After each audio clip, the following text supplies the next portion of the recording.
এত মানুষের রক্তের উপর দিয়ে আমরা দায়িত্বে এসেছি। এখানে দুর্নীতির ব্যাপারে তো আমাদের কঠোর হওয়া ছাড়া আর কোনো উপায় নাই।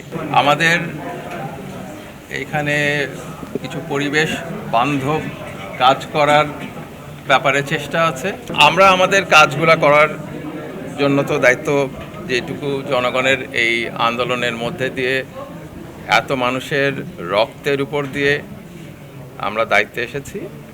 এখানে দুর্নীতির ব্যাপারে তো আমাদের কঠোর হওয়া ছাড়া আর কোনো উপায় নাই। অত্যন্ত কঠোর অবস্থানে থেকে আমরা এই গণ আন্দোলনে ছাত্র জনতার যে ম্যান্ডেট, এটা নিয়ে এই আমাদের যেটুকু সময়, যেই স্বল্প সময়ে আমরা থাকবো, আমরা এখানে আমাদের সাধ্যমতো চেষ্টা করব। দুর্নীতি প্রসঙ্গত প্রশ্নই আসে না। আমাদের এখানে ক্ষুদ্র শিল্পের কিছু পরিকল্পনা আছে। আমাদের এইখানে কিছু পরিবেশ বান্ধব কাজ করার ব্যাপারে চেষ্টা আছে।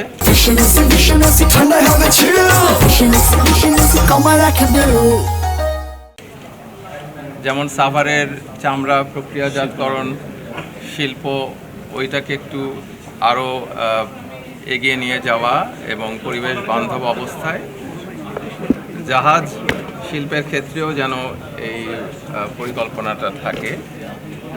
এই ব্যাপারগুলো নিয়ে আমরা আলোচনা করেছি।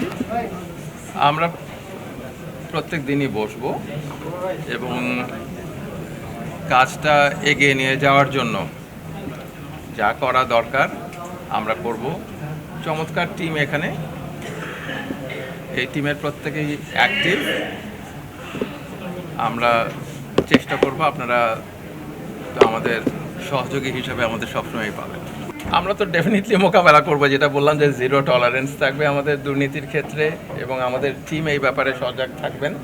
এবং আমরা এটা যা অন্যায় অবিচার যেই অভিযোগগুলোর ক্ষেত্রে এসেছে, আমরা যেন ভবিষ্যৎটা ডিফারেন্ট হয়, এই জন্যই তো আজকে এই দায়িত্বগুলিতে আসা আমাদের পুরা যেই পরিষদের। আমাদের হচ্ছে এখানে কিছু আন্তঃমন্ত্রণালয়গত আমাদের আলোচনা আছে এই কাজগুলো করার ক্ষেত্রে, এবং যেটা বললাম গ্যাসের চাহিদাটা আছে মন্ত্রণালয় চালানোর জন্য, ঘোড়াশালের ক্ষেত্রেও কিছুটা আছে।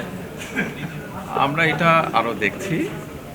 আজকে প্রথম দিন এবং আমি কৃতজ্ঞ আমার সহকর্মীরা আজকে ছুটির দিনে এসেছেন, তাদের নিয়ে বসতে পেরেছিলাম।